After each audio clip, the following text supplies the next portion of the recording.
All right, we're back. We're in for a real treat because we have a special guest we haven't one in a time. This is Alicia Tobin, a very popular local stand-up comedian. How you doing? I'm fine, thank you. Thanks for having me. Welcome to the show. Now, a lot of people, when they start developing as a comedian and start growing, find Vancouver. You sometimes hear people say Vancouver's too small of a market, a comedy market, and they end up moving to a bigger city. Are you going to be one of those that do that? Are you going to promise to stay here? Or? I don't think so. I'm really happy here in Vancouver. I think there's a lot of room for growth here, a lot of talent. There's a concentration of talent here in Vancouver that you wouldn't see in any other Canadian city. There may be more rooms in larger cities, but they're not better rooms. And there certainly aren't better comics there just because they're in a larger city. Yeah, because you always hear that from scouts that come up from the States, like the guy from HBO that comes up for a comedy festival. He says, you guys got an abundance of talent here, but we locals seem to have trouble believing that ourselves. I don't. I think I'm very talented. Awesome. Thanks for joining us. Can you stick around for this next topic? Absolutely. It's a lot of fun. I think you'll like this. Fitness groups using Vancouver parks are going to have to pay a user fee from now on. Those boot camp classes have been taking their members to grassy recreational areas for years now, but the park board is going to charge them nearly $13 an hour for a license, so they've had it good for too long, apparently. And do you ever see these guys at parks? Yes. Yeah. Why that reaction? Because I saw a lady that had been tethered to a fence.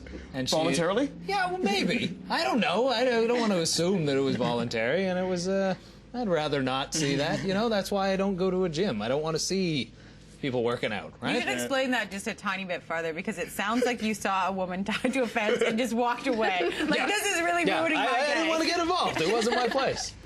They got these radical, I guess I just heard today, they use exercise balls, tethering with elastic band, you run against the grain and that kind of stuff. Have you seen this kind of stuff? Absolutely. Lots of shouting, loud music. I also think they should consider giving fines for indecent exposure, because some of the pants that these women are wearing, like, they're just too tight, really, and then the bouncing, and it's too much for me first thing in the morning. What do you think about the actual getting for a license? They got to get a $2 million insurance policy, liability insurance? It's fantastic. To have a private business working out of public property is scandalous.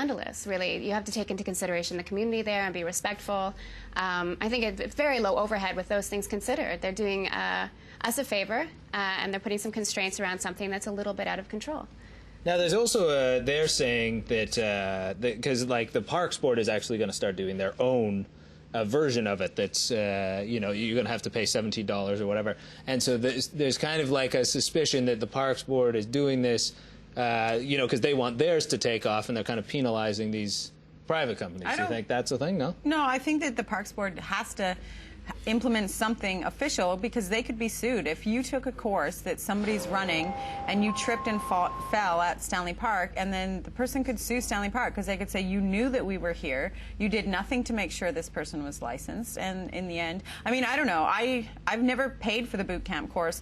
I just go down in the morning and I stand like a foot away from them and do everything that they're doing. All right, that's been our show. Alicia, thanks for joining us today. Alicia Tobin, and don't forget, be here on City TV tomorrow morning from 6. Thanks for making us part of your evening, and there. There we go. Little change up. Surprise, most.